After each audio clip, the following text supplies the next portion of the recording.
Halo semuanya, coba bayangin deh, sebuah drama online super gede bisa meledak cuma gara-gara sekotak poki sama selembar photocard. Kedengarannya sepele banget kan? Tapi hari ini kita bakal kupas tuntas gimana ceritanya, hal ini bisa jadi perdebatan yang panas banget. Yuk, langsung aja kita mulai. Pertanyaannya tuh simpel, tapi juga rumit. Gimana ceritanya sih sebuah bonus gratisan yang nilainya mungkin cuma 8.000 perak bisa jadi pemicu perdebatan gede soal etika, kapitalisme, sampai ke semangat sebuah komunitas fans? Nah, ini dia nih inti dari cerita kita hari ini. Oke, jadi semuanya ini berawal dari sini. Ada kolaborasi yang ditunggu-tunggu banget antara Poki sama grup VTuber Hololive. Aturannya gampang banget. Beli 3 Poki, dapat 1 photocard random. Tapi, ada satu content creator yang mutusin buat borong dalam jumlah yang, luar biasa banyak. Coba kita hitung-hitungan bentar deh. Modalnya buat dapat 1 kartu itu kan sekitar Rp22.000 buat beli 3 Poki. Tapi kartu yang katanya gratis ini dijual lagi dengan harga yang fantastis. Bisa nyampe Rp75.000. Bayangin, untungnya gede banget dari sesuatu yang harusnya cuma bonus. Nah, aksi inilah yang bikin dia dapat julukan scalper. Ya, atau scalper. Di komunitas manapun, ini tuh sebutan buat orang yang sengaja borong barang banyak-banyak buat dijual lagi dengan harga yang gila-gilaan. Intinya sih, mereka ini penimbun yang manfaatin kelangkaan barang dan semangat para fans buat cari untung. Oke, sekarang kita coba lihat dari sisi yang beda ya. Kalau dari kacamata hukum sama logika bisnis, apa yang dia lakuin itu salah total nggak sih? Nah, ini nih bagian yang bikin diskusinya jadi abu-abu banget. Kalau kita ngomongin bisnis, argumennya sebenarnya kuat loh. Tulisan tidak untuk dijual itu kan buat si tokonya, biar mereka nggak jual kartunya doang. Tapi, begitu barang itu udah jadi milik kita, ya secara hukum bebas dong mau diapain aja. Ini murni soal supply and demand. Barangnya sedikit, yang mau banyak ya harganya naik. Secara teknis, dia nggak melanggar hukum sama sekali. Dan kutipan ini benar-benar ngerangkum semuanya.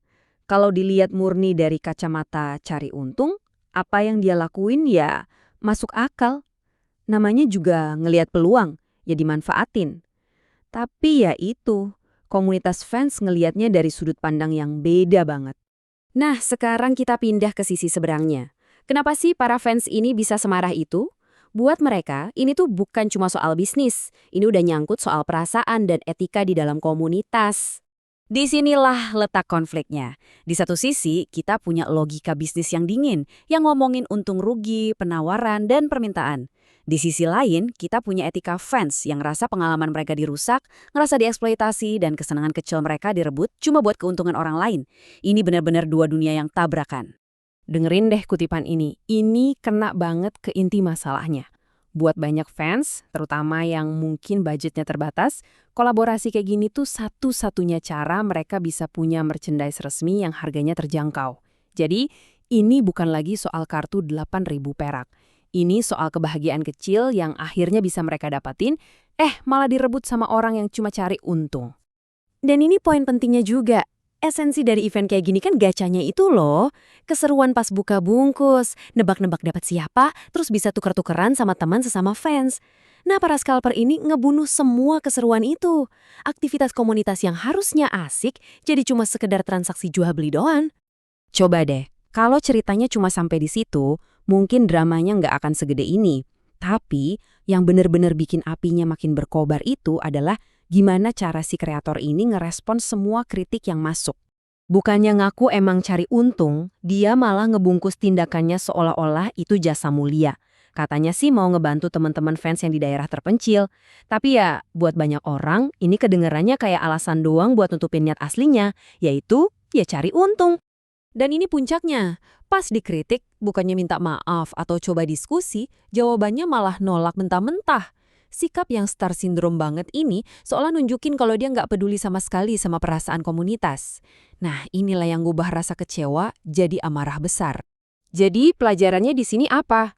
Seringkali dalam drama komunitas, masalah terbesarnya itu bukan aksi pertamanya, tapi justru respon setelahnya.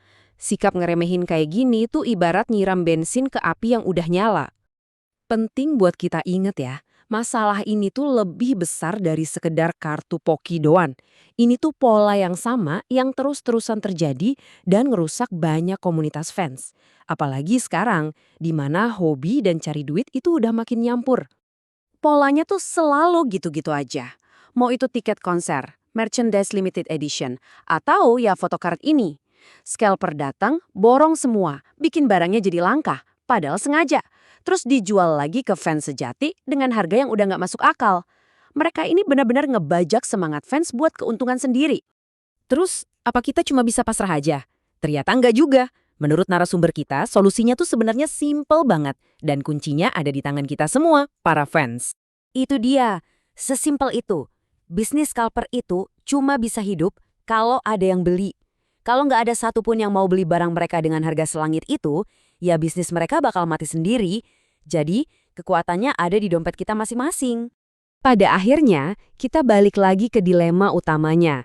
Secara hukum mungkin emang nggak ada yang salah, tapi dari sisi etika komunitas, ini rasanya salah banget.